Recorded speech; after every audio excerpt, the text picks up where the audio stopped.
anti-concentration. Okay, thank you. Right, so there would be two parts of that. So the first part, I will mention a couple of results.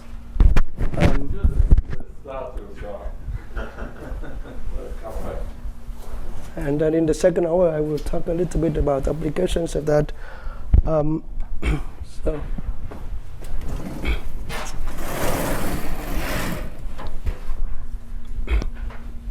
the first part is on result on anti-concentration.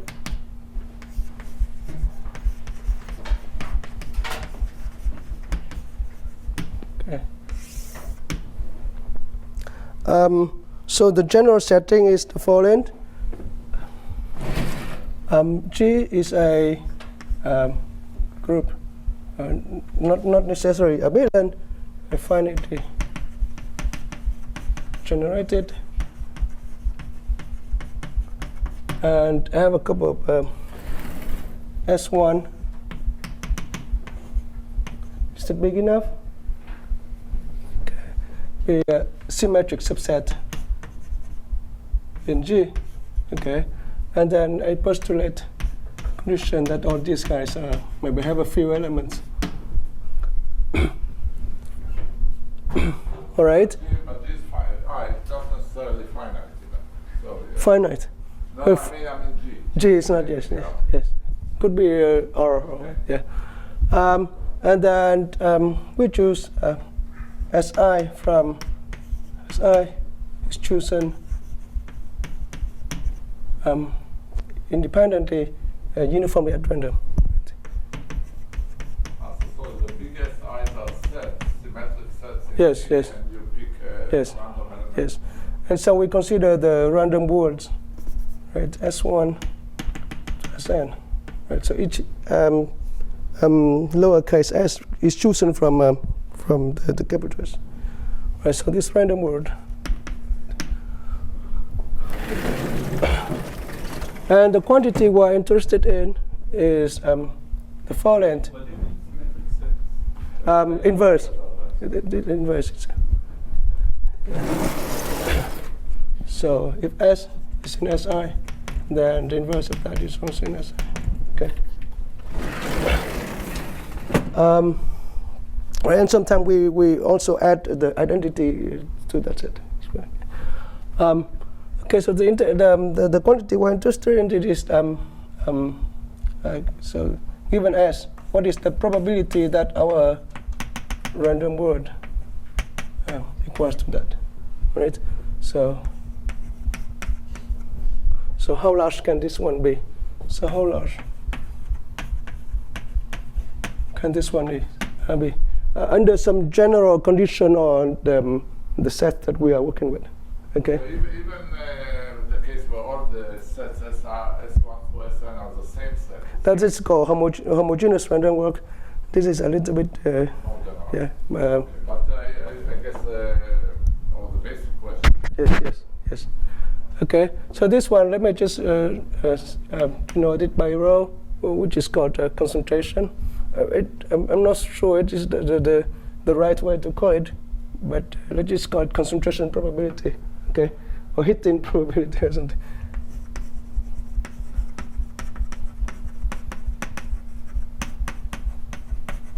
Okay, and another quantity we're interested in is when the group is a metric group. Is that given a radius R, then what is the probability that our random word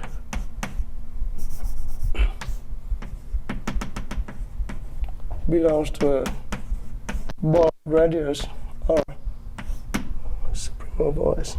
Okay, so right. So how large can this one be? All right, and then so this is we call it small ball probability. It belongs to a ball, okay, of radius.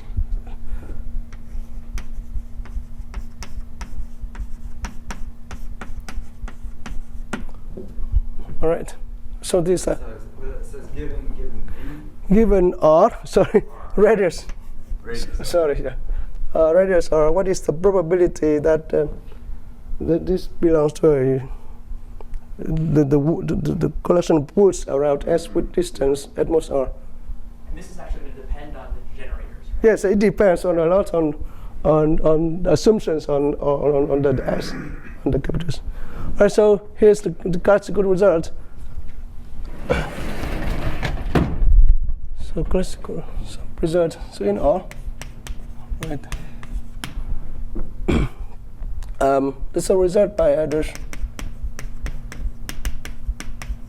So these are some examples of concentration. Yes, yeah.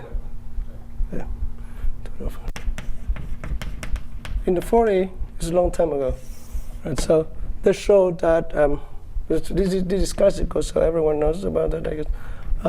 Is that F, SI, yeah. Oh, so in a typical example that we will consider in here is when SI is just a symmetric setup of two elements, right? SN, the inverse of that. So in which case this can be written in a nice form that Sn, the epsilon I, and where epsilon I are IID Bernoulli. So usually this is the case that we're talking about, just two elements, right? Okay, so going back to this, so adders and the shows that if all the SI are non-zero real numbers, then the row, the concentration probability is always bounded by, so just rewrite it. So it says it's bounded by n choose and half. What to do that? Okay. All right. So. So it was first proved by Litwin and Offord with about this 1 over root n times a factor log n. Oh, and then when you have two generators in every step. Two generators in every set, yes. yes, yeah. Two generators. And then it was proven by others using a nice combinatorial result. So I'm going to talk about it. So there another version of this is that if SI numbers of magnitude at least 1, then the small probability. So can I allow me to use this to denote this by rho R? Okay, this is small. Then rho 1 is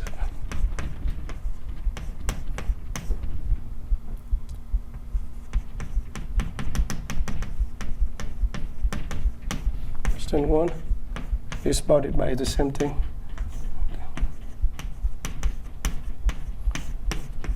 So this is kind of discrete version, and this is kind of continuous version of that. Okay. Yeah, so you cannot even get close to it. Yes. So there's another way to formalize this, and maybe I like that better, is that if we normalize everything, then or equivalently.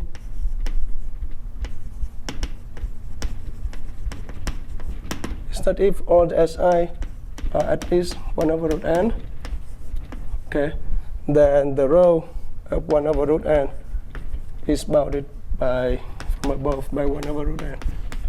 So it's kind of the right, it's kind of the right magnitude of approximation. Just like this one, it behaves just like a continuous random variable. Right.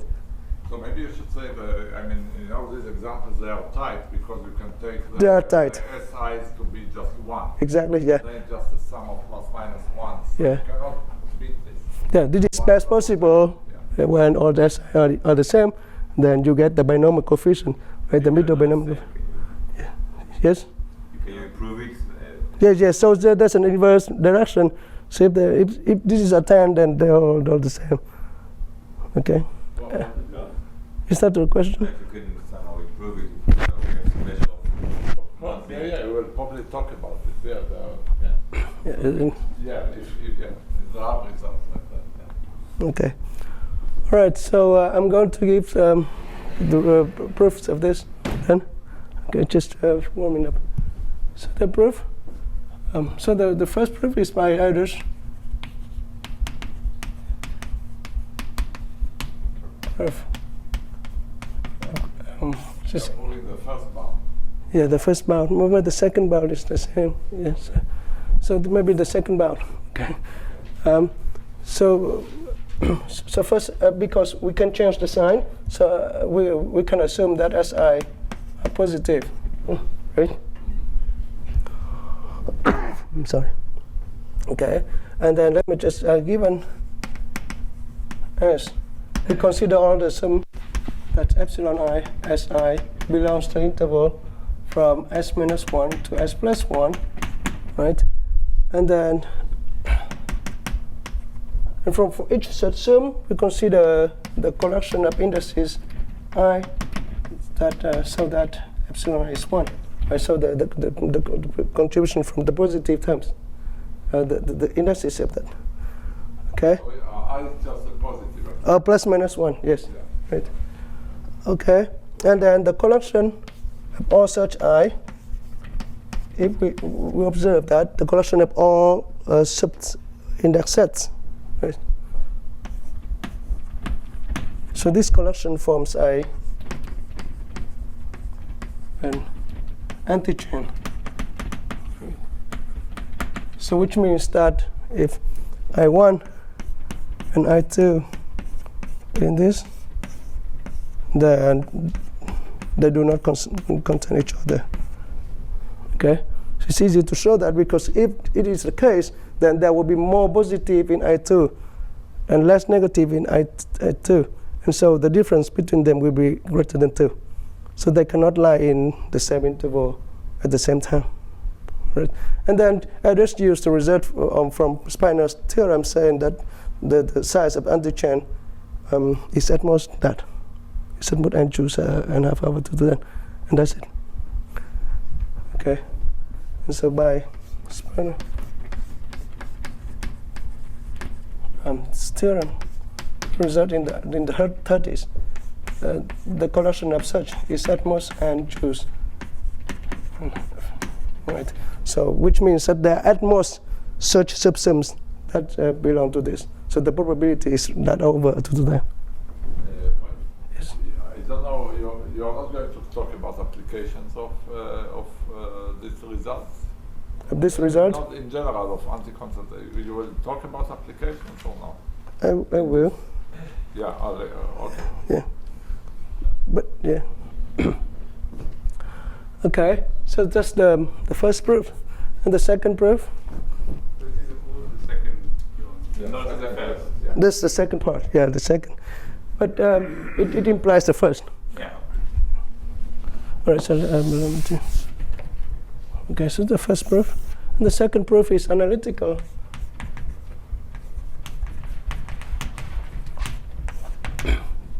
Proof is that we start with as seen bound. It's twice. It's as seen bounds. Right. So that says that probability that some epsilon I xi belongs to an interval s minus 1, s plus 1. It is bounded by a constant c, and then integral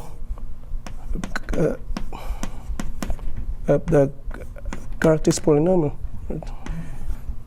I t sum epsilon I si dt.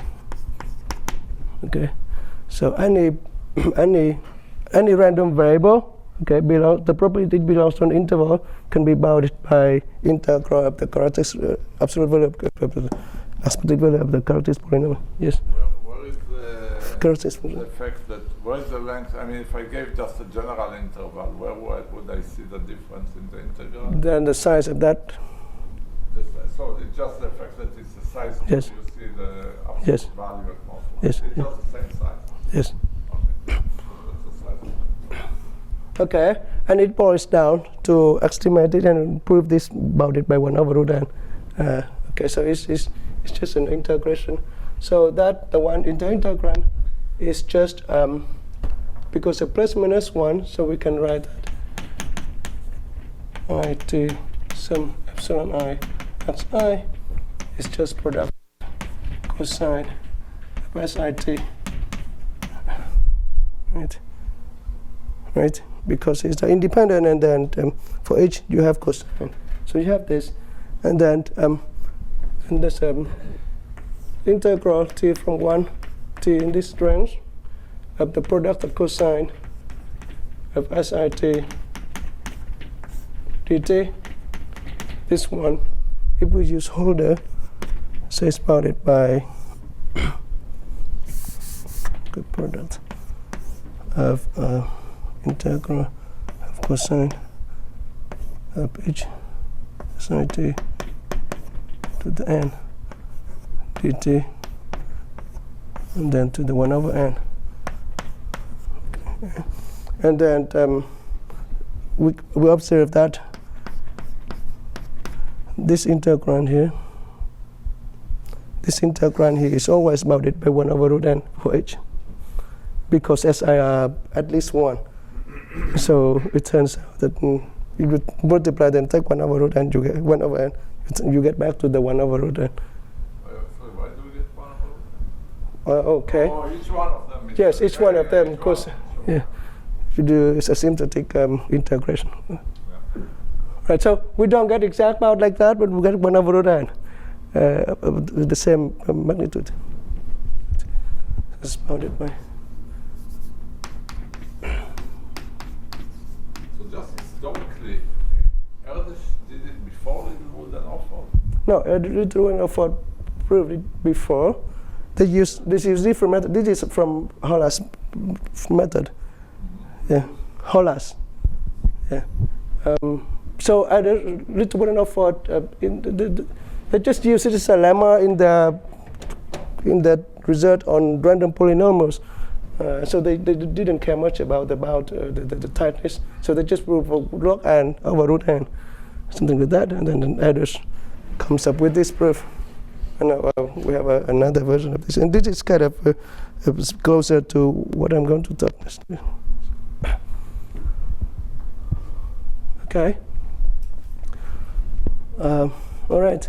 So in the non-abelian setting, so not much is known. So I mean, people have, not much is explored.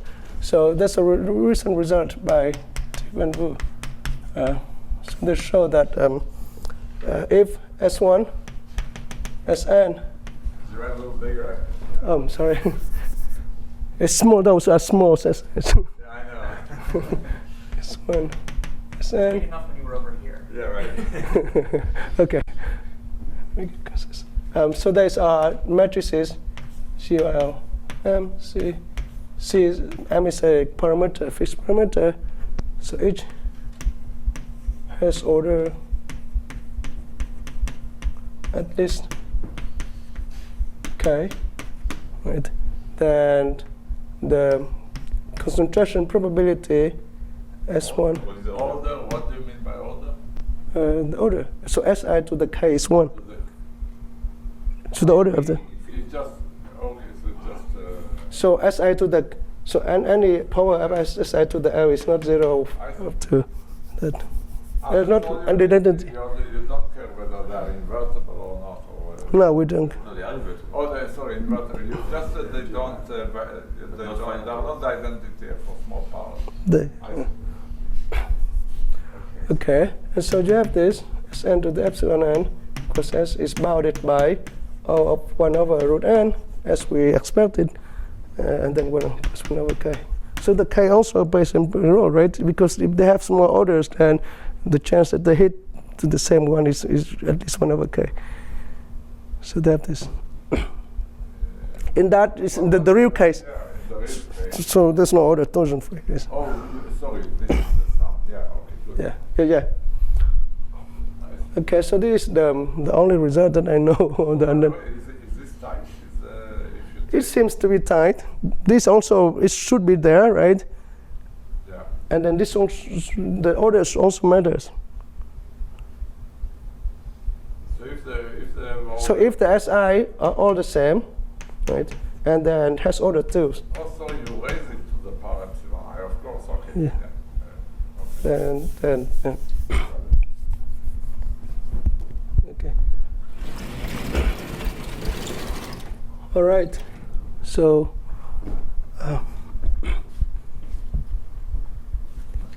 So allow me to now to introduce a new concept. Right. But this does not have many applications. Maybe you should say something if you are not going to show it, like. Yeah, I don't know direct application of this. Well, I mean, in the the tau vu. Yeah. So this. On the determinant. So this implies. And, Yes. So this implies Komlosh bounds. So Komlosh in the 60s, he used this result to show that the probability that a random plus minus 1 matrix is non-singular with probability at least 1 minus 1 over root n, using this. Yeah, then it was, but it was improved. Now the bounds are exponentially small. Yeah. So So the tau vu. concentration results play a role in much better estimates on the Yeah. singularity. Yes. So I'm going to talk about that. You're talking about Yeah. But this result was directly used by Komlosh in the 60s.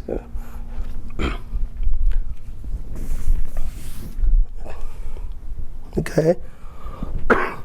So there are further results.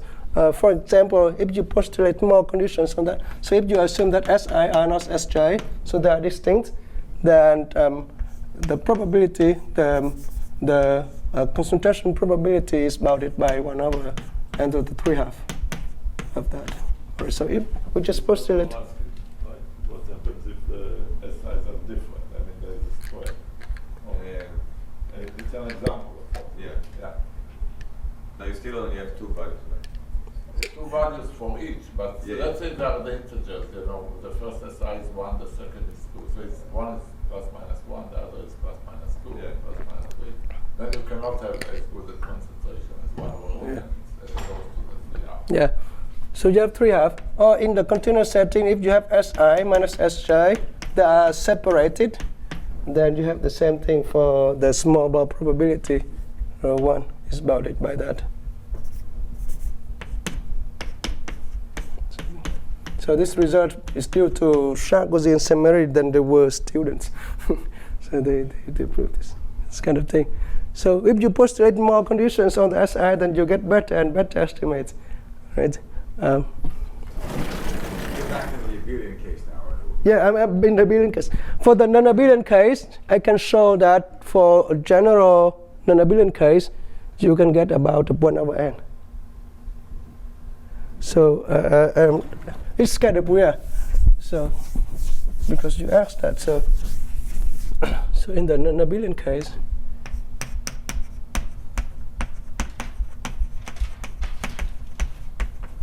So you just have to say that the SIs are distinct and you get this bound? Or yes, you need they are all distinct. Yes. Then you already get this bound. Or you already get that bound. You don't need to have it bounded away.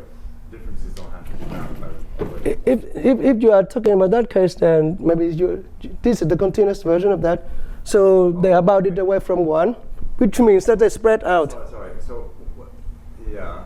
But it's about the row 1 on things of being close. You see, it's about the row 1. So if you have a gap between the SI and Yeah, SJ, okay, then yeah, you you cannot can't, even yeah, get you can't get close. So it's kind of 1 to n, spread out 1 to up to n or something like that. So in the non-abelian case, we can show that if in kind of any non-abelian group of at least n elements, we can show that if Si is not Sj, then rho is bounded by 1 over n and 1 minus epsilon, something like this, which is tight. It's tight. Yeah, because you can cook up. You have a group of n elements, and then your random walk is just take one of those elements, so you get that. So it's kind of that. All right. So now.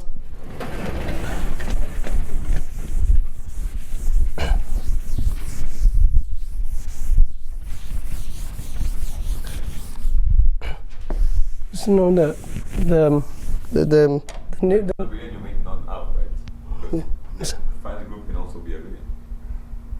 yeah. In whatever group. So if you try to get a result that works for any group, For any group. particular, then non-abelian. No, but it's not. But in both cases, not the abelian. It's just up. The These two cases. Yeah, this in R. Sorry. Yeah. This in R. Sorry about that. I didn't make clear. All right. And then the new idea is that and the question. Say so under which condition?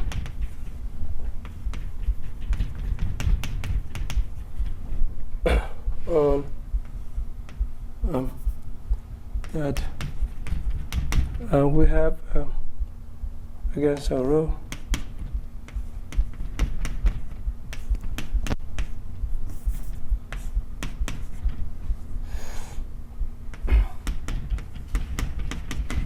is large, right? Is large. Say at least n to the negative c for some c.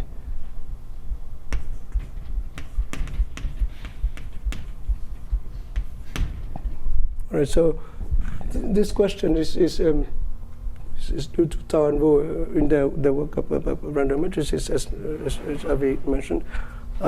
So they work like to characterize the set x1 up to xn, assuming that this concentration probability is large.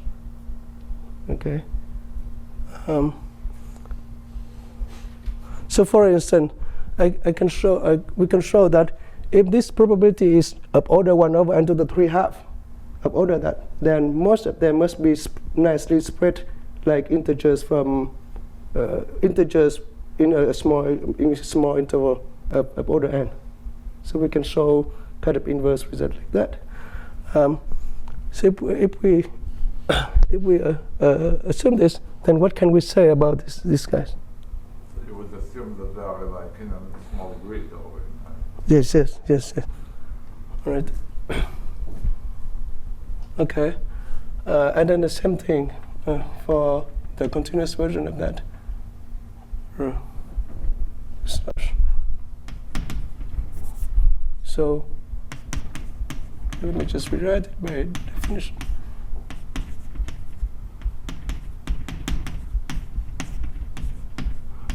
Okay, slash. All right. So these are the two questions that I would like to talk about next. All right. So let's just focus on this one most of the time. So we observe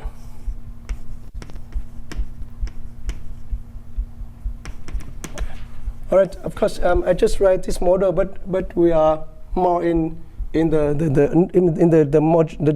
general setting that I talk about at the beginning.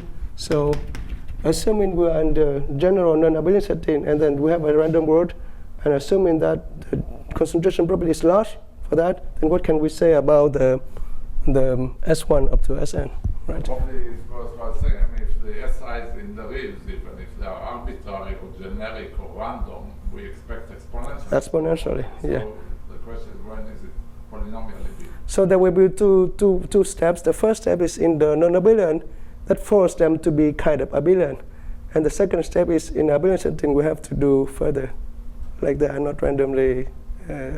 So let me just talk about the non-abelian setting and then go down to abelian setting. All right. So first we observe that. So remember that in our setting, so S1 is chosen from S1, and Sn is chosen from this, right?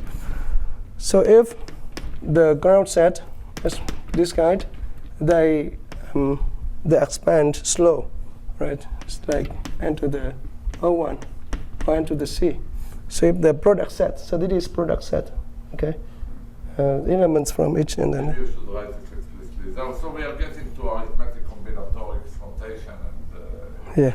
you want to just say what A times B is. Okay. Okay. S1, Sn is the collection of all T1, Tn, Ti in Si. Right.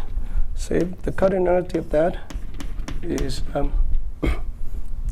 smaller than n to the c, then pigeonhole principle implies, right, rho is at least n to the negative c, right? So perhaps it's also natural to consider in which cases you have n sets and then their product grows slow in n, like right.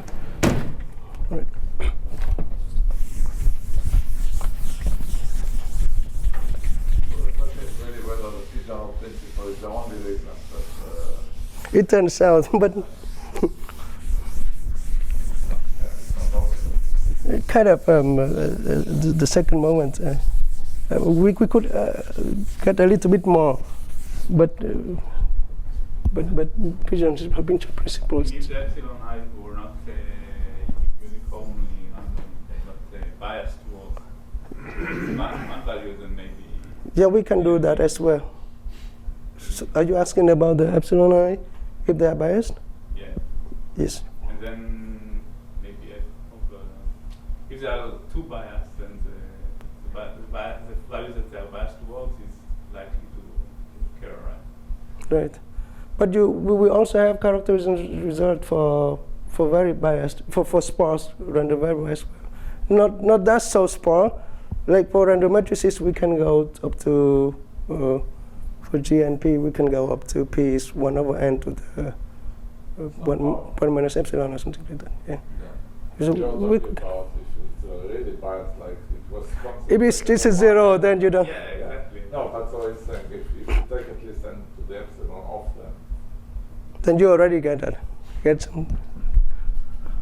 All right. So maybe the question is when, right? You have S1. So for what? It is not so clear, but basically we want to say something about these sets. Assuming that you have this. Right.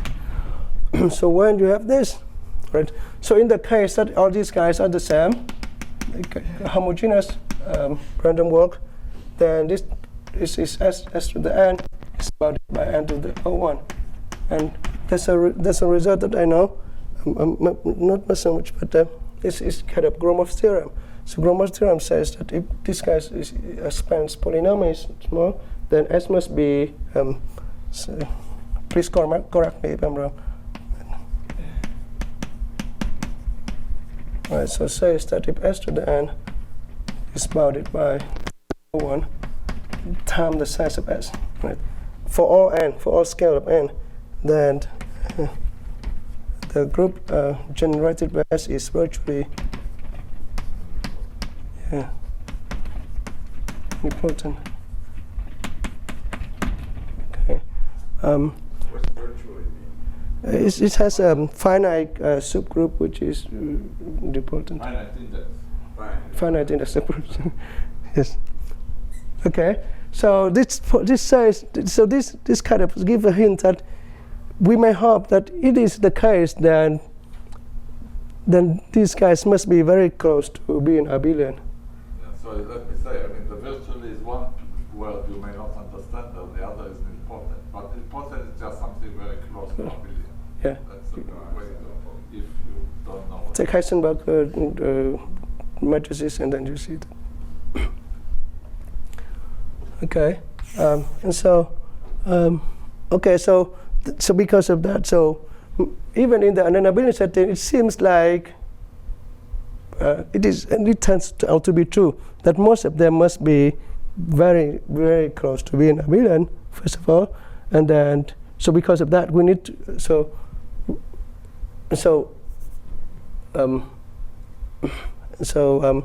because of that the problem points now to study in abelian setting. Okay. And then it will state the theorem, saying that all these are true. Right, so in the abelian setting. Right. It seems like you're using the other direction of the application. The other implication, when you said if we're in this place, then the probability is bounded. Yeah, it's motivation. It was only motivation, yeah. Right? I mean, the pigeonhole argument was just to motivate. Right. So you're going to prove it. You're going to prove the right. Yes. Yeah. I'm going to give a structure that kind of exactly describes what is going on. So in abelian setting, so we have the same questions. So when you have n sets, and when do they grow slow, or even in this case, so n times s is s plus s plus s and split it into those here. So when do we have all this? Okay, and so there's a structure. So because of this form, so there's a Feynman's inverse theorem. Seems that you are answering a question that you haven't asked yet, because you asked under which condition. I haven't answered anything yet. No, you asked on the top. You did. The top question is under which condition. Yeah. The condition is that this is small and this is pigeonhole, and now it seems that you are trying to answer what happens Yes. in this case. What can you tell us about, like, what structure is this or something like this? He was doing it as motivation. It's the same question you are asking as the one I was Yeah. asking. I mean, it was motivation. It turns out that this is the I just want to lead you to the same to the right structure, and then I will erase everything and go back to that. Yeah. Okay. But I believe that it is the right way to motivate it. Okay. So This growth controls the anti-concentration. Right? The growth that is the motivation of Dao and Wu as well. So the reason they asked that question is because of this Feynman's inverse theorem. In the end, this has the same flavor. Let me just state it. So if A, right, is a subset, it's in R finite set. Okay, and then when K is a number, a parameter, a number. Okay, and then if A plus A grows linearly in A, say a factor of K, then A is commensurate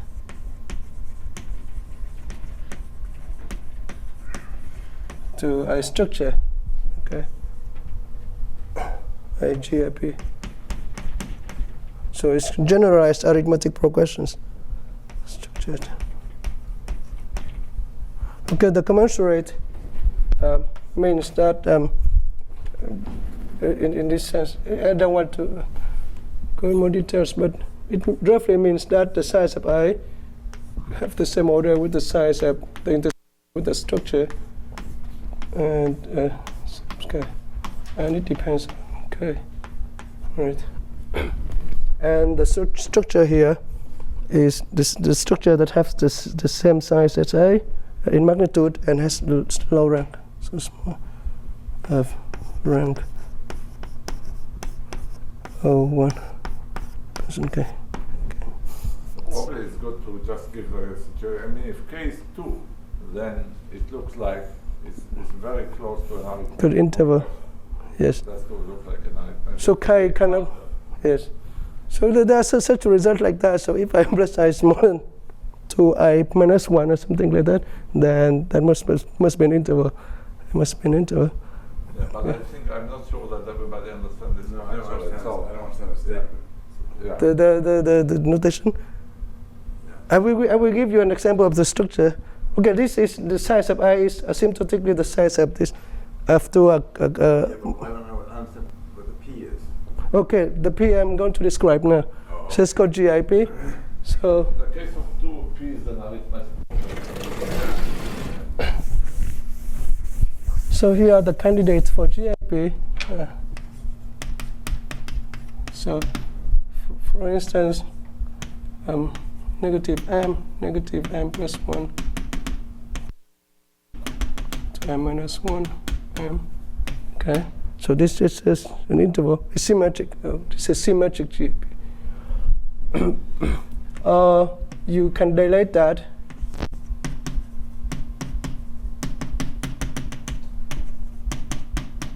And then you dilate by a factor of d.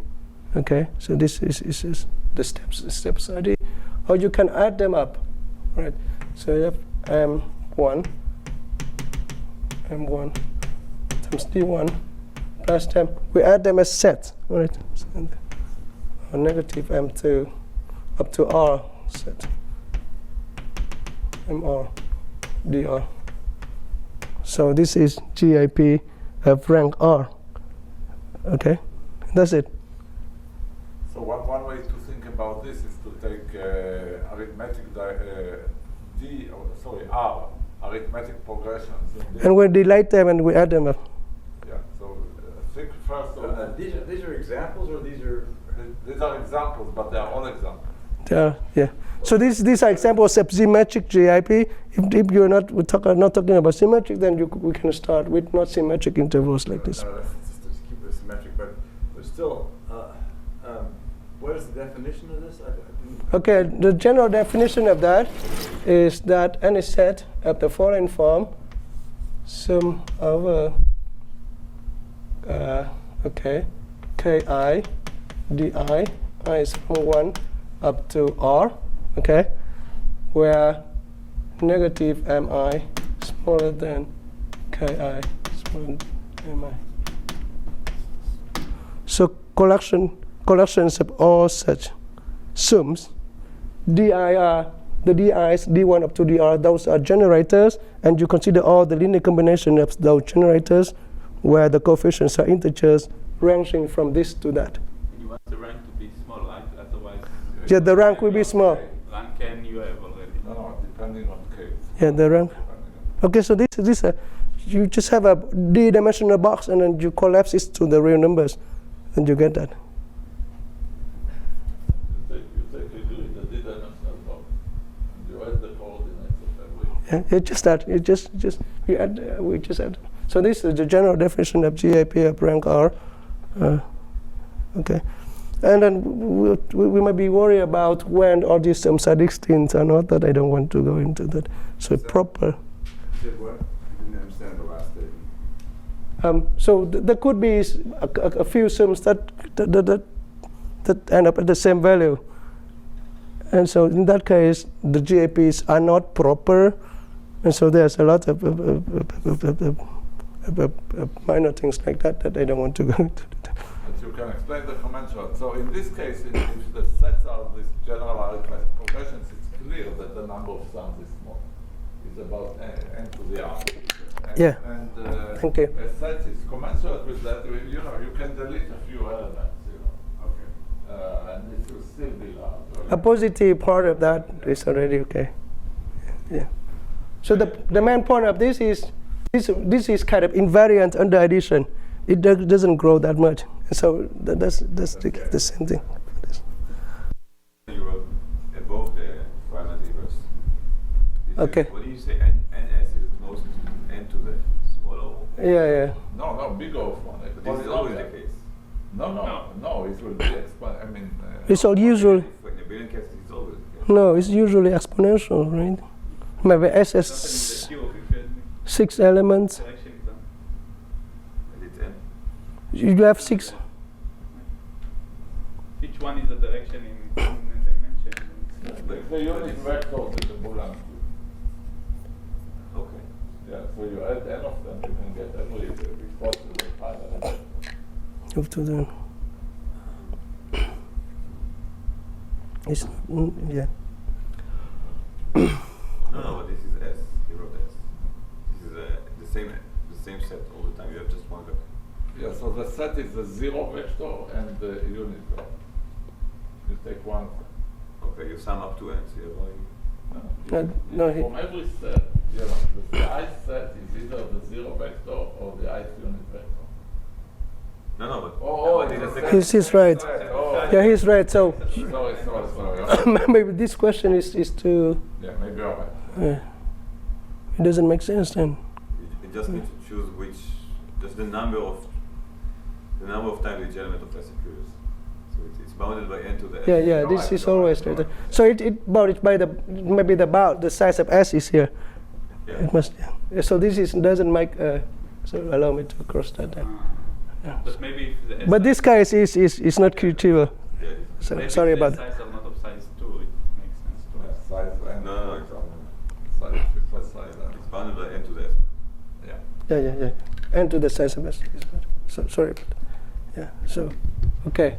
So let me just erase this.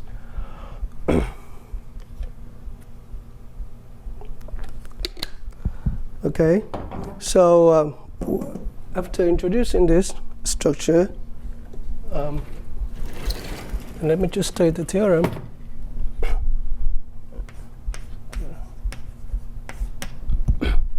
Right, so going back to that questions. So assuming that rho is at least n to the negative c,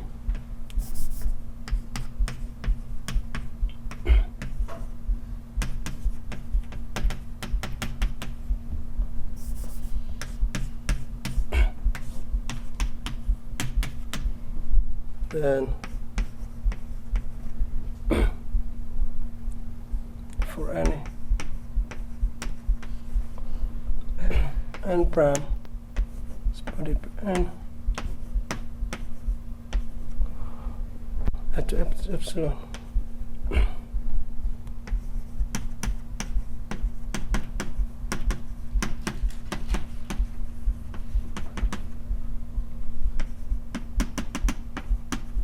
belong to IGIP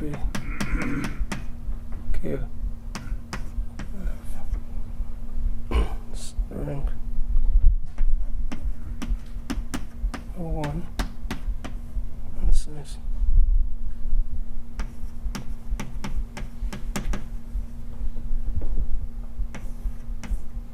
rho -1 to the n to the prime. I don't know what to. It looks a little bit ugly, but it is tight.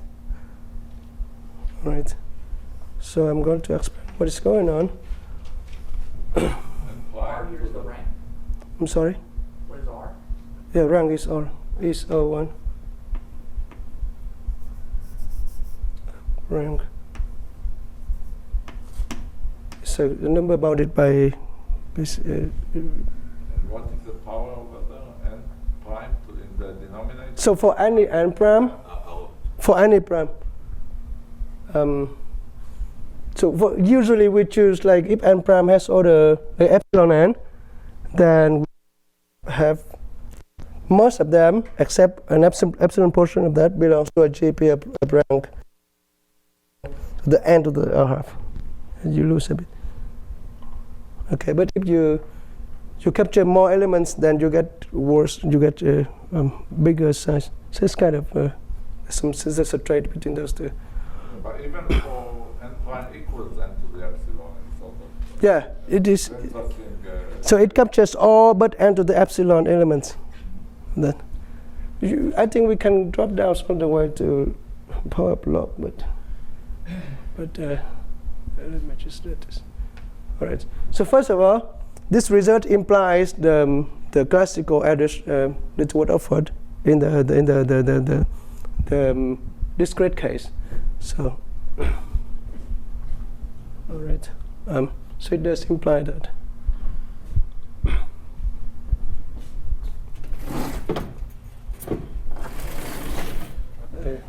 The result I did.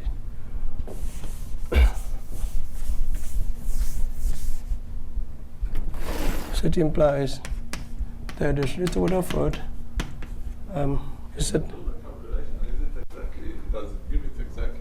One Yeah. over root n? order 1 over root n. Really? So I don't see this. Yes, yes. N prime do you take? And which n prime do you take? I would take n prime to be sorry. The n?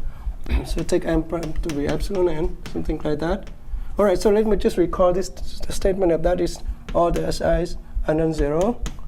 Then the concentration probability is bounded by this bound, right? Right. Okay. So let me just assume otherwise. So assume otherwise that rho is greater than c over root n for some big constant c. So this is in the setting that the concentration property is large, right, in the polynomial range. Then all but 1 minus epsilon n elements, but epsilon elements Si belong to a GAP P, and the size of P is bounded by the row of that. So this root n over c times another is epsilon n, and prime is epsilon n, right? What? The rank. C is a half, right? I mean, well, there are two C's, maybe. Yeah.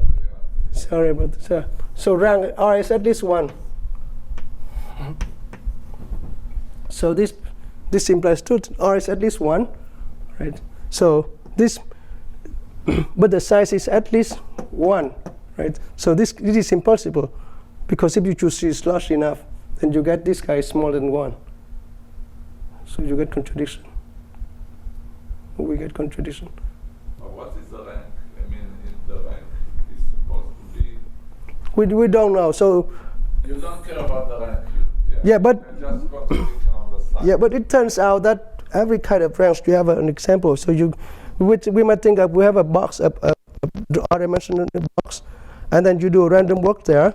Then by you do the second moment, you get exactly the row to be the exact concentration property. So it's tight. So every constant R, you can cook up an example that gives you exactly that.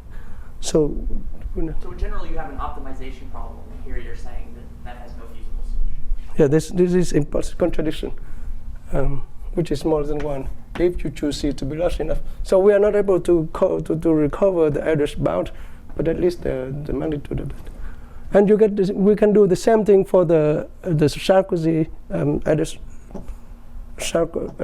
Sarkozy summary is about 1 over n to the 3/2 by doing the same thing. Okay. Everything has to be different. Yes. Okay. I can do that. For example, it's just for fun. It implies that. So just recall that SI. Then we need to get about this is bounded by 1 over n to 3/2. Okay. So assume otherwise that rho is greater than that, and the 3/2. Then it means that by the theorem, then all but epsilon elements belongs to a GAP of size P is at most the inverse of that. So n to the 3/2 over C, right? And epsilon the n R over 2. Okay, and again, R is at least 1, so this is at least 2n. So you cancel out, you have something constant times n. Okay, but these guys are distinct, so the size of P is at least 1 minus epsilon n.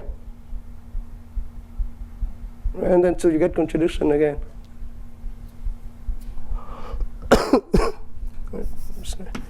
So you get contradiction because the size of these guys is at least 1 minus epsilon n, because they contains at least 1 minus epsilon elements, and these guys are all distinct. So the cardinality is at least this, and so on. So we can play around with that.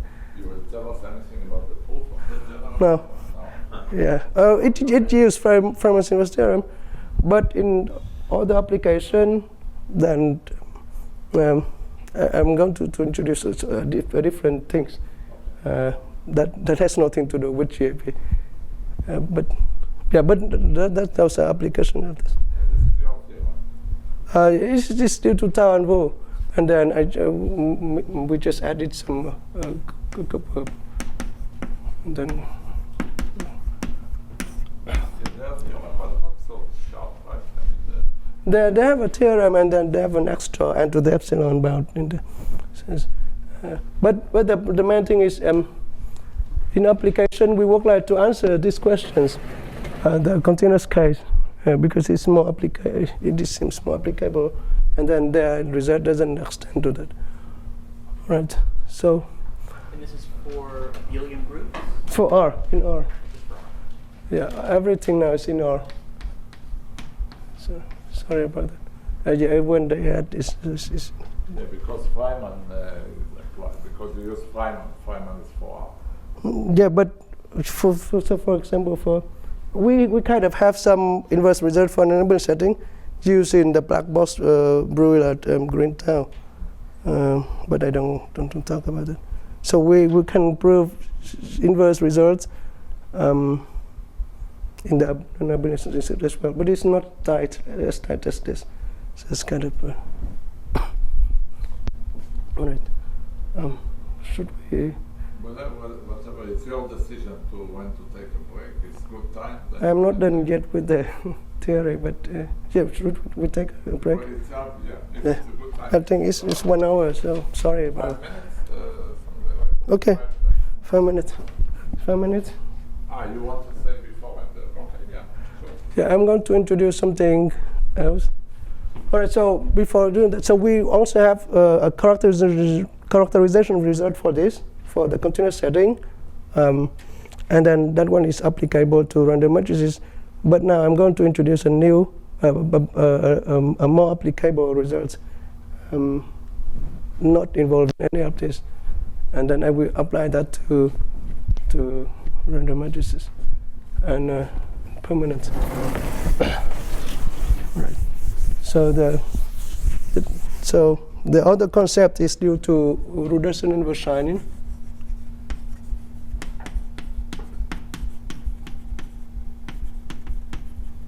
Right. So it's kind of another type of arithmetic, but it's let. So given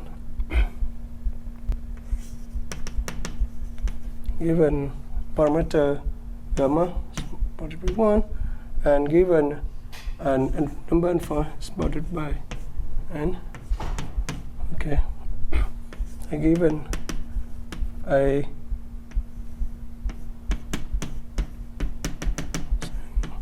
vector. Okay.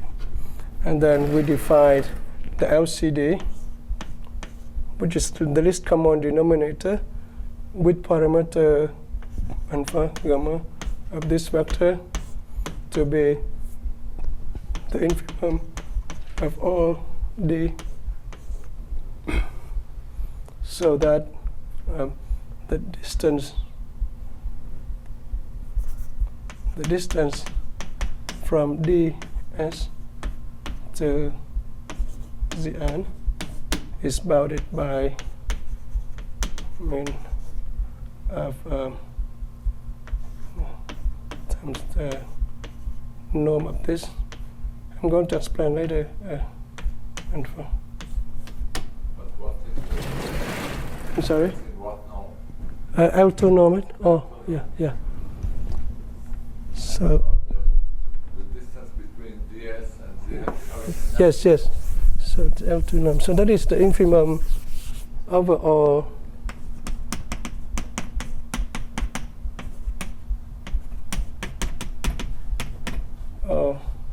minimum.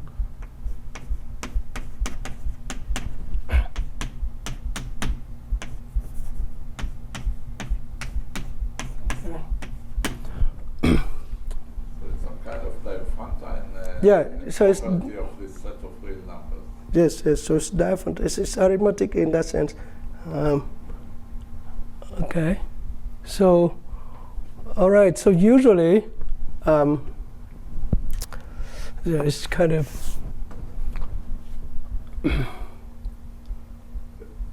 so here's n4. All right. I don't quite understand this definition. Sorry. Yeah, I'm trying to digest it.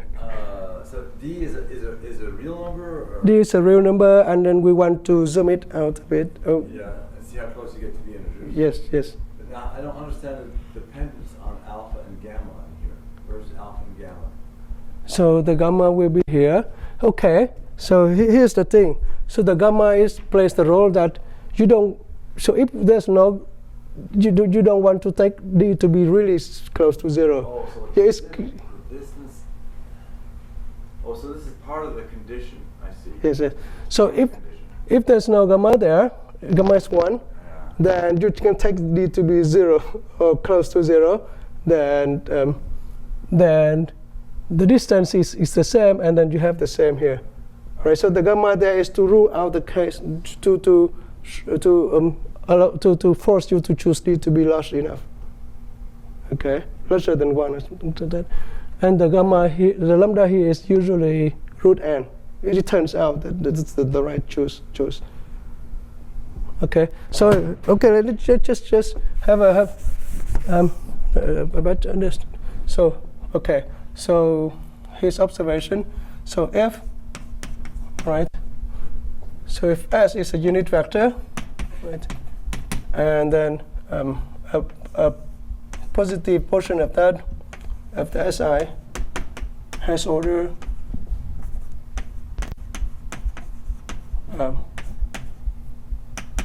is greater than 1 over root n. Let me just write this. All right. So by a constant, at least a order. The order is the psi magnitude. Yeah, yeah. Not the order. Of magnitude. Yeah. Okay, then the LCD of S with parameter some C and then C root n is bounded by is at least root n, where C is a small constant. Yes? Big is omega. Yeah, it's greater than some constant. Yeah. Bigger than or than alpha. Oh, okay. Right. Is some number less than 1. Okay. What is this beta? Yeah. What is beta? I didn't have data. Constant function. This omega. A positive portion of that. Ah, okay. So, IGM2. Yeah. Like 0.1 and Omega. omega. But it should be. Oh, it should be fair. Yeah. So, I mean, theta is just the number. yeah. So if no. Yeah. Oh, that's all. Yeah. Maybe. Both. It's a constant function. It's not. So at least, Oh, okay. No. I at least see Okay. that.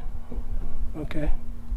And so if we choose C, gamma and alpha to be small enough, then the LCD is at least 1 over root n. Let me see if I understand this. So here, the estimate. So if you have at least one fraction, some fraction of order. Yes, a positive. 1 over root n, then you have this. Yes, yes. Big. And it makes sense because the reason is because if I look at D, right, and then I look at the approximation, so I have S1 minus K1 D, right, in the definition. Sn minus K n over D square, right, by definition is bounded by by this, so C square, right, I divide everything by that, and then here we have C root n over D, I mean of that. I divide everything by D and in this definition, right? Right? Okay. And if I choose C to be small enough, and if I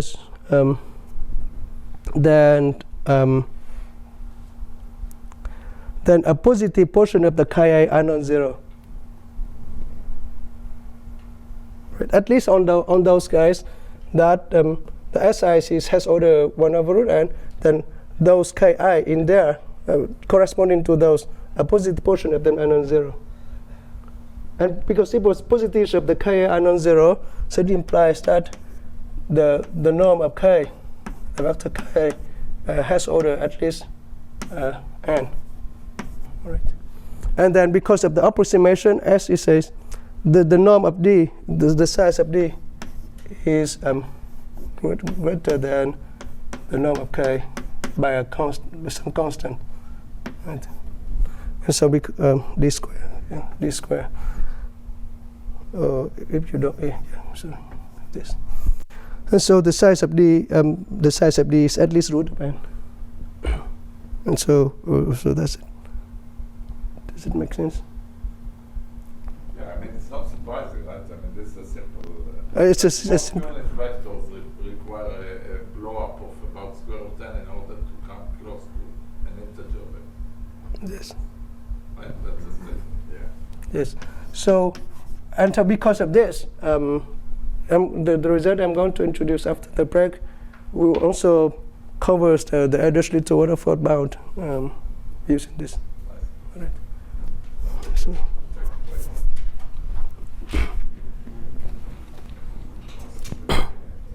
okay, so allow me to introduce a new theorem.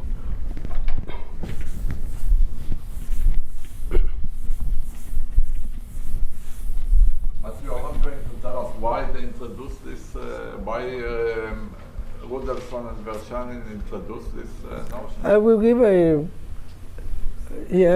I could give a useful place where that allows us to give a very good estimate on net, on epsilon net. Oh, that's it. Yeah, using this notion. All right, so it's a theorem.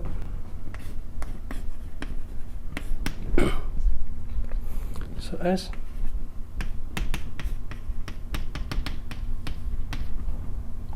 is a unit vector. Right. Okay, and then gamma and alpha are given as usual, and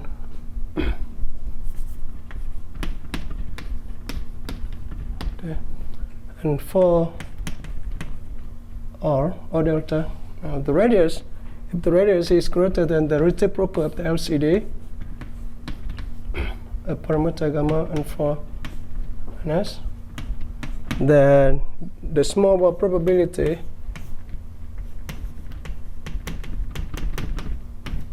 smaller than delta, right, is bounded by delta over gamma plus e to the negative alpha square. Let's say. So it's an anti-concentration result for every particular vector, which is a unit vector. Yes. If you just look at the. So this kind of allows us to somehow, under this regime, when delta is large enough, then you get a small probability as large as expected by a continuous distribution. Okay, it's kind of, we start from Bernoulli, but we want to use Bernoulli to show that this kind of behaves just like continuous, and this is usually the place that where we would like to, right? And then so this theorem says that if the radius is larger than that Diophantine property, then you have that. So what I mean to take gamma is, let's say, is something. 1/2. Gamma is 1/2. Exactly. Yes. Yeah. So. Yeah, so gamma is one. You would expect So usually in some. There, which is will be flat on this interval of delta, and then it decays. So this is supposed to be sharp also, right? I mean, there's This is sharp. what? I'm not so. So are you? So this is about this sharp. Clearly, you cannot get something bigger than delta, right? But this is the place that we need to check. You're not sure it's sharp in this bound. It is sharp in the sense that, in some small case, in some special cases, it's sharp. For example, in the case that I give an example here, right? So let me just assume that S is a unit vector, so that this is happen. Then we know that the LCD has order at least 1 over root n. All right. So applying this theorem, it says that if delta is greater than 1 over root n, right, then it is greater than that, right? Then the probability is smaller than 1 over 1 over delta is that. So if I choose delta to be 1 over root n, then you recover the little Waterford bound. It's normalized, right? Yeah, it's unit vector. Yeah, so everything is normalized by root n. So it's, Yeah, this is the second version that I presented. and then this, yeah, and then you recover The address rate to 1 over whatever. root n bar. Yes. I see. Yeah, alpha. So here the second term is meaningless. The second term is points down. So usually, in if we choose alpha to be about the root n, this is exponential in n, and it is hard to explain why, but that is the part that it applies in the exponential the probability of being singular of a random matrices. This will appear. In the application to singular matrices, this will be an important. Yes, part of that.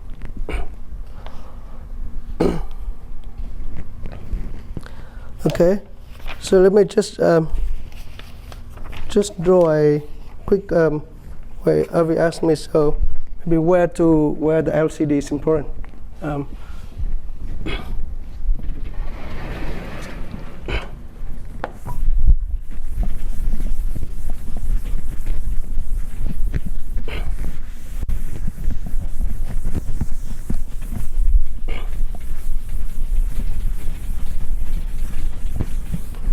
So corollary. Right. So corollary. So let me just assume that so S is a, all right. So D is a number greater than root n, right? Let SD denote the collection of all S unit vector, so that the LCD of that with those parameters, gamma 1/2 alpha is in between the dyadic, this D and 2D. Okay. So alpha, so gamma can be taken half. 1/2, Alpha yeah. Can be taken to Alpha will be in the theory, in the result. So this set accepts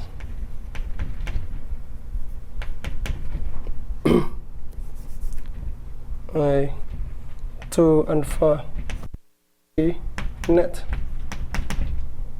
of cardinality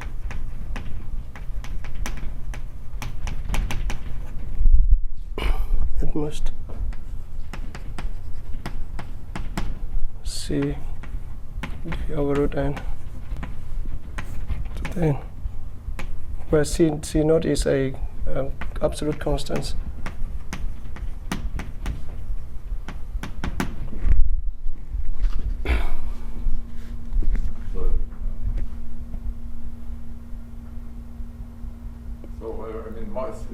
For most points on the unit sphere, you have this bound, right? They are in SD, right?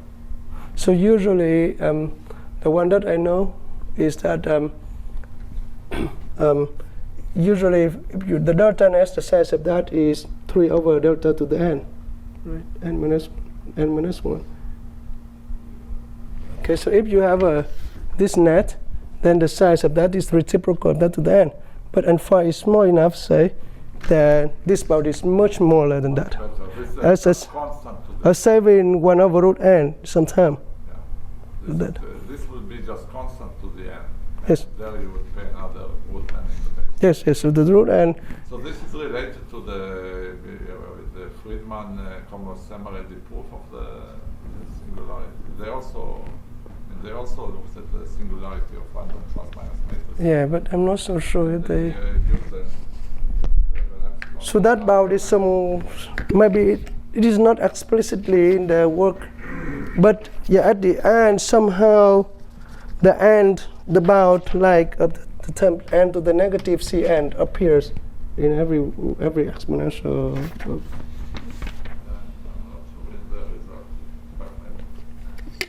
Yeah, so I'm not so sure if they didn't use this, of course. Yeah, they didn't use this, but they used something similar, I think. I mean, they used, so this applies to most points on the unit sphere, because most points have this Diophantine property, right? Yeah, so, okay. So this, they use this result to show that the LCD of a generic point, okay, is exponential. It's exponential. Yeah. So D is kind of exponential. For a generic point. All right, so, okay. Maybe I get to that. So if I have to talk about simple spectrum, but where the LCD is, the loss of LCD is important. So this result is to rule out all the, we don't have to take care of the vectors that have small LCD because the net is so small. All right, so the proof of this is where they used the Diophantine approximation. Right. Okay, so let me just take S. We write that S is S1, right? Sn. And D is the LCD of that. So S1 minus, there exists a vector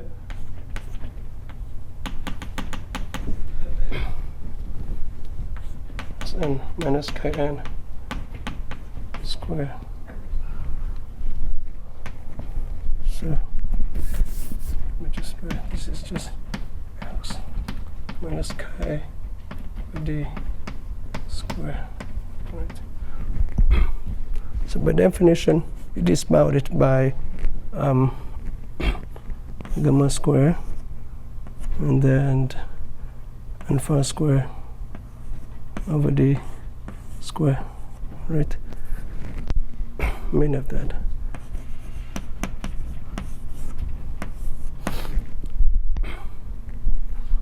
You're proving the corollary for.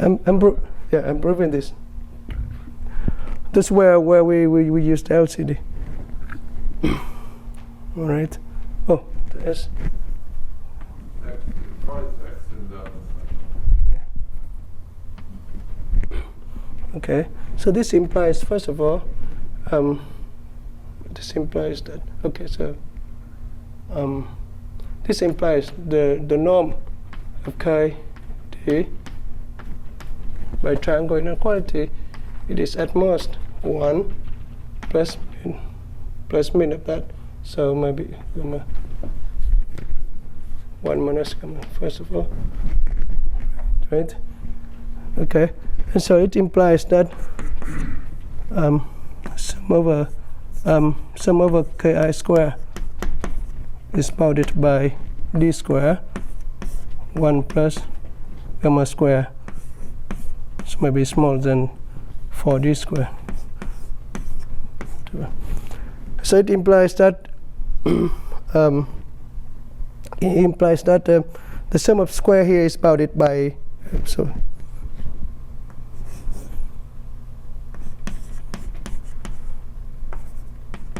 bounded by 2D. All right. So this is the bound that we get. All right, and it is not hard to see that from here you also have S is very well approximated by the K, and we normalize that by that. So it's not hard to see from this is that this bound is bounded by 2 epsilon 2 alpha over D or something like this. So this will be your net. Yeah, so the net will be forms from the normalized integral points. Okay, that's really the net. And the size of that is, we know that the number of integral points, so that the sum square is what is D over root n. To the collection of sets. So D over root n, that is where D over root n to the n pops out. That's the number of such collections. And that's it. I think there is a similar argument in this Friedman converse already. Okay. Approximation back to the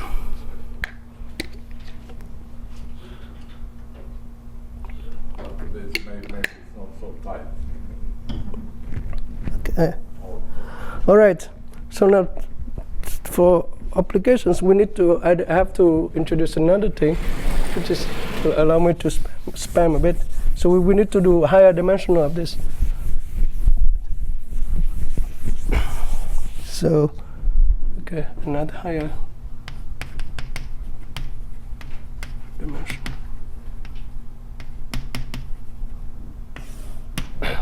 Higher dimension is that we work like here. We work on R, but we want to have some small property for R to the D. Okay, so assuming that we have S1n and then FD SD1 SDN. Okay, so these are unit vectors, right? And then allow me to write. You should think of D also as linear in N. D will be something log n in D is any number. That's the limit. But in the application it will be logarithmic. Yeah. Or this will be the power that you in the large deviation or in the anti-concentration. This D will be the power of N. What will D be? I'm not so So sure. why do you need high dimension? Well, we'll see, I guess. Okay. It turns out. Yeah. Okay. So the D is it is natural to study. So let me just call these column vectors. This in R to the D. So be S1 start. Okay, and then S and star. So these are vectors in R to the D. Okay, and then we would like to understand the probability that sum of epsilon I S1 Si star minus S is bounded by delta. Right, so it's in D. S is also a D vector. Yes, S is a D vector. Sub of S in R to the D. All right. So we would expect that in the continuous case, if the covariance matrices are non-degenerate, then it's bounded by delta to the D. Okay. So we would like to we will expect that. So the theorem is that if delta is greater than root D over the LCD of the vectors S1. So I'm going to define what is the LCD of this. S1, Sn upon meta n4 and then gamma again. Right. So this is bounded by delta over gamma to the D plus exp e to the negative inverse square over 2. Okay, and so if delta is greater than that, then I have this. And what is the LCD of this? It is when that is just the LCD of any vector in the span of these D vectors. Yeah, this is D, the subscript of the last guy. Yes, sorry. And the star line. Yeah.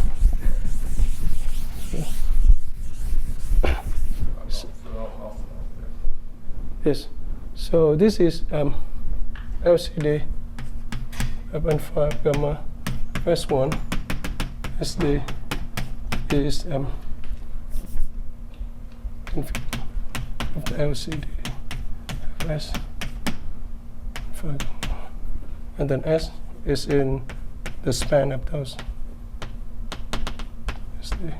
It's infimum or supremum. Supreme. No, infimum. Infimum.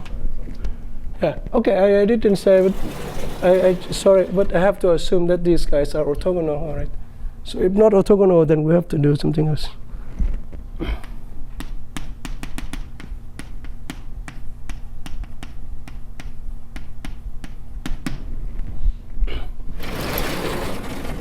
If not orthogonal, then we have to look at the covariance matrix and look at the least singular value of that. We have to divide that in this one. All right, so those are the results that I would need for applications then. Well, let me just understand why it's infimum, not supremum. In general, having LCD B is what you want, right? No, but Or you want, yeah, so this, okay. so 1 over that.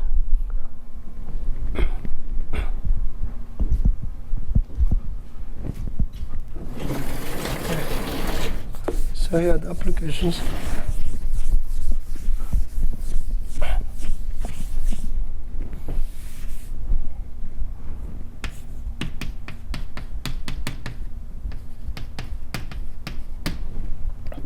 All right, so the first application, the first kind of applications is in random setting.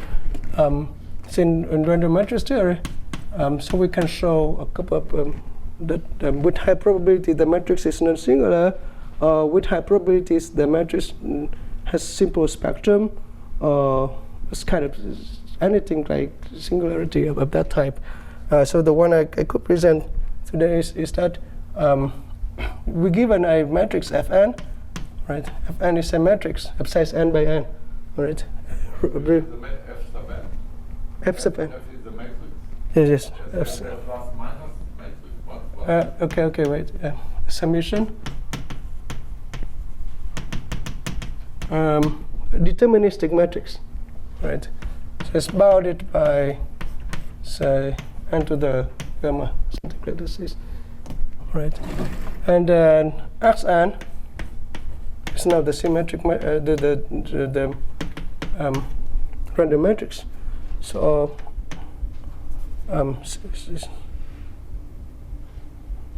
okay, where Xij or IID,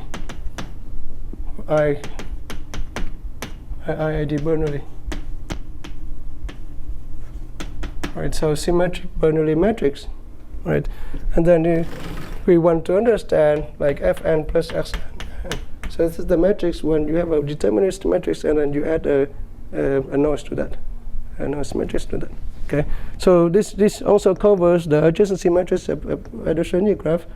All right, well Gn 1/2 say. Okay, but yeah, so in general we can treat with more general than Bernoulli, like you have biased or something like that, or continuous or something. Yes, okay. That is the case that I'm going to. But it is true that for any determinist matrix, and you add a little noise to that, then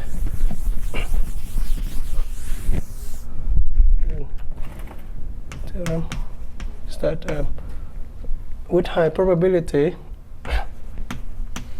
Fn plus Xn has simple spectrum. All the eigenvalues are distinct. Yeah, spectrum. Or more generally, the gap between the eigenvalues are polynomial. Right? So sub over I, lambda I plus 1, minus lambda I, the probability is smaller than something n to the negative I is smaller than n to the negative b. In the sense that for any given b, there exists an a, so that this probability is smaller than n to the negative b. Okay, so the I depends on b and on the gamma over there, explicitly. So we could give something like that. Right. So the gap. Morbidity inside the soup or outside? It doesn't actually doesn't matter. I'm sorry. Morbidity is inside the supremum or outside? Or it doesn't matter? For every I. Yeah. So the eigenvalues are ranked order like this. Okay. So why are we looking at f plus x? What is this? Well, you want to say that if you perturb any matrix, Yeah. usually Then- they look just a plus minus 1 matrix. Yeah, but- It's a matrix of a random graph. But this is more general phenomenon, right? You have to start from very Euclid condition matrices, so matrix that has a Hilbert, that has so many multiple eigenvalues, but then you add a random portion to that, and it is spread out. Yeah, I mean, it's not surprising. I mean, fn is 0, it's the most degenerate, it's the most, all the Exactly. ones are the same, they are 0. That's the case. Well, yeah, even if you're It's not something surprising, like but that I mean, sometimes it's useful to have this general state. Yeah, but yes, there's another, maybe it's not so important application, but for example, for a determinist matrix Fn, we want to calculate the largest eigenvalues or the largest eigenvectors, right? Given that if you do the power method, then if it has repeated eigenvalues, and then the convergence, the time convergence will depends on the gap, right? But if you add a small noise to that, then you don't see the gap. That's not what you want. You add the small noise, you change the matrix, and then not the same eigenvalue. it's not the No, same. but it is very close, still very close. Well, it depends, right? I mean, Depends on the if this Fn, the norm was n to the quarter, and you add the random matrix as norm square root n. No, but the norm here you can scale down, like, I don't know, 1 over root. I see, so Still small noise. If you add a small noise, then you get eigenvalues that are close. yeah. Yes, yes, Yeah. yes. Okay, so here you just say that they're not distinct. So they're no distinct terms. Well, I'm not sure if anybody would use this to compute eigenvalues of Yeah, I'm sure, yeah. condition matrices, because I think you may get not what you want. It's just theoretical. Yeah. Okay, so we can prove this. So actually we could prove a little bit more. So for example, for xn. What are A and B here? I mean, Yeah, sorry, so for any b is, we want to see so small probability, then we have to choose a so to be large. For any b in the axis. So it's kind of a. But case a is 5 times b plus gamma, something like this explicitly. But you have explicit relation. Yes, explicit relation. And polynomial probability is the best you can get. So for the Sn here, we can get sub-exponential. Yeah. Yeah. But if you add Fn here, then we don't. You don't know or you can. We cannot. Yeah, we just But get below. you would expect the same. We should. Yeah. But there's a certain If technicality. the F's are 0, so this This. is known before, or exponential, or this is new for F? No. No, it's not known before, I think. Yeah. No, I'm not sure you know anything. Yeah, so going back to the Sn, so Sa is just. So we can also show that the repulsion between the eigenvalues. So for instance, we can show that P of plus 2, say. Okay, we can show for Sn, alright? So I plus 1 minus 2i delta is bounded by O of delta. And for any delta is greater than into the C, something like this. Okay, smaller than C. C is a small constant. We can prove such a thing. So in that case, alpha is IA is equals to beta is B, and then you can also choose them to be sub-exponentially small. And then we can also show that, say maybe the second, as of course, Tom can explain, is bounded by O delta cube. So it's kind of a repulsion already. So this is expected. This is delta square instead of delta from theory, right? But we are not able to. We can prove that delta 1 plus c for some tiny c there, but we don't see the delta square yet for the repulsion. But so usually for the k gaps, then it is delta to the 1/3 of k square. So it's kind of square repulsion within the eigenvalues. That's what we could show. All these kinds of things. Okay. And then let me just still. So the sketch of proof is maybe I won't have time to. So do you get more information about the upper and lower gaps or not? I mean, between You should have bigger gaps typically, right? yes. At the upper and lower ends of the spectrum. Oh, it should be, but we haven't. So here we take supremum over Ri. You're doing it for a general point. Exactly, yeah. But for interlacing law, if we are more carefully, then I think we could give more near the You edge. have much better results. Exactly. Near the bottom, and for many purposes, they're more interesting. Okay. Yeah. So we just do seem like Everything. Yeah. yes. So everything's sort of uniform. in Exactly, essence, yeah. But you should have much better results. Yes, yes, near yes. the top. We might try to look at that. All right. So the sketch. So okay. So let me just write Xn. Right. So where am I to prove this result for any delta? Where am I to prove this result?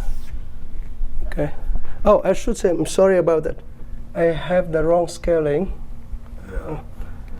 So the eigenvalues have spread from negative root n to root n. So on average should be root n, right? Root n over here, right? Yeah. Or we scaled everything by root n here, and then you have delta. The n of them, the average spacing will be. That's right. That's right. So the average spacing will be 1 over root n. Exactly. Thank you. So we're glad to prove this. Okay. So the idea of the proof is the following: we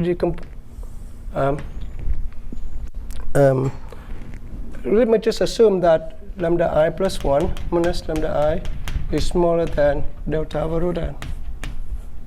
Okay, for some I. Right. So this is the matrix X sub n, and the matrix X sub n minus 1 is just the minor this minor. So by the Cauchy interlacing law, that's where we just use, but the so the ith eigen value of this matrix belongs to that. Okay, so this is the information we will use. Right. So let's just look at this, and then let me just call the last column will be x. This one will be x sub n. All right. Okay. So this the vector column is the column vector x. So let's just look at the eigenvalue equation xn minus lambda I of xn. Sorry. Times u equals 0, right? So u is a eigenvector of that. So u, let me just write u is the vector v prime here, and then sorry w prime and w sub n here. So the last component of that is wn. The first is w prime. So these equations, when I just delete project onto the first n minus 1 rows, it will implies that xn minus 1 minus lambda I xn times w prime is equals to negative wn times x. I guess it's right. So x is this vector, right? Okay, so I just project onto the first n minus 1 rows. I got this equation, and now by some generic conditions, let me just assume that lambda sub n is greater than 1 over root n. Okay, we can try. There's a way to so we know that from the matrices, most of the eigenvectors are delocalized with high probability. It means that the positive portion of them have this order. So if this guy is not greater than 1 over root n, I choose something else. So and I take average. I don't lose anything. Right, so I have to assume this. Let me just assume this. Okay, and now. So you're using some knowledge of the vector. I did use. If I don't use that, then I will have we need to put a factor of root n here. A factor of n here. Sorry, a factor of n. Yeah, The graphics are good. Okay. All right. So assume that the ith eigenvalue of this, x minus 1, I'm sorry, of this matrix is the vector v, right? V is the ith eigenvector of this matrix, right? In or n minus 1. Right. If I take the inner product of these two sides with v, then I get this vt x, right? If I take absolute value, I get this. Okay, and the point of that is, if you take the inner product of this with this, then ignore about this. This is just like, this is very close to 0. Because lambda I is very close to the eigenvalue of v. So this is kind of smaller than lambda I of xn minus lambda I of xn minus 1. That one is smaller than that, times vt w prime, right? So this one is smaller than that. Okay. I just used the information that vt is the ith eigenvector of this matrix. I just replace that to that. You get that? Okay. And now with Cauchy integration, those shows that this one is smaller than delta over root n. Okay. So, and this one is smaller than 1, of course. So this implies that wn times vt x is smaller than delta over root n. Okay, and because this one is at least that, so it implies that vt x is smaller than delta. Okay, so assuming that we jump to the conclusions that the inner product of this and x is that. And then here's the main point is that x is independent of vt. So x is the last column, and v is the ith eigenvector of this matrix. So it has nothing to do with, they are independent. So if we could show that the LCD of vt is larger than sub-exponential, then by rotation Versanius result, we have the probability of this amount, the random, the small probability is bounded by delta. And that's it. So you just need the... So we have to, the main ingredient is showing that the LCD of the eigenvectors of that matrix with high probability is large. Okay, so that's the main ingredient. And then to do that, we have to use the net argument. Because if the LCD is smaller than the net, is really so small, so the chance that the chance that it happens with small LCD is really small. So LCD must be really large. And that's it. That's about the main thing. All right, and then to get repulsion result like this, then we have to see a bunch of eigenvectors in a row, and then we have to use the higher dimensional Versanian result to get the delta to the cube, for instance. Result like that. Okay, so that's where we use that.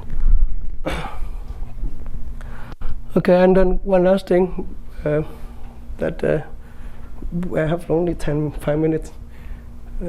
Perhaps I could talk about a little bit about permanence, but Oh yeah, but permanent is that's good. but yeah. So I find it quite interesting that so this is about deterministic thing, and then we could kind of use this kind of thing to prove certain. It's not quite. I'm not so sure it is applicable, but another application is that if I let M sub n be a matrix, right, of bounded norm, right. So we know that the permanent of Mn is bounded by 1, right? So the question is to characterize those Mn with permanent is close to M, to 1. So can we say something nice about them? So there are two cases. So people are more interested in complex matrices, so there are some results. Allow me to. Okay. So the first case that I can easily tell is that if Mn is in or N, so orthogonal matrix. Okay. Orthogonal matrix. Yes. So people interested, you mean like Aronson Yeah. papers of our, Yeah. So if the permanent of Mn is greater than n to the negative c, then the following holds. Or an absolute value. Normalized or not? Because these are orthogonal, it's normalized, the next step. Yeah. And without the one over. Yeah. And the following shows then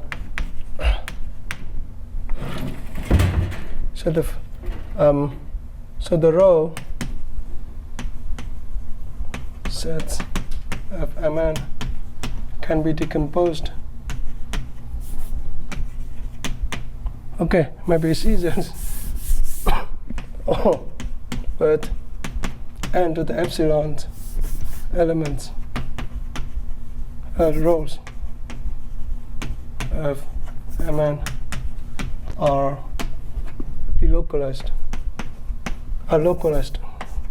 Maybe not the right word, in the sense that if the infinite norm of that is at least 1 over log n for all but a few rows.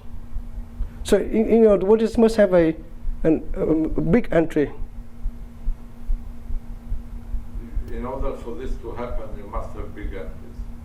That's right. I mean, Yes. what to say? I mean, Yes, if exactly. the permanent is very large, there must be very large entries. I mean. Yes.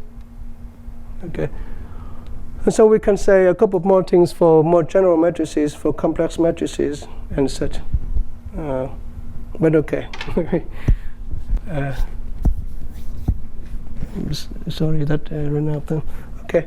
So thank you very much.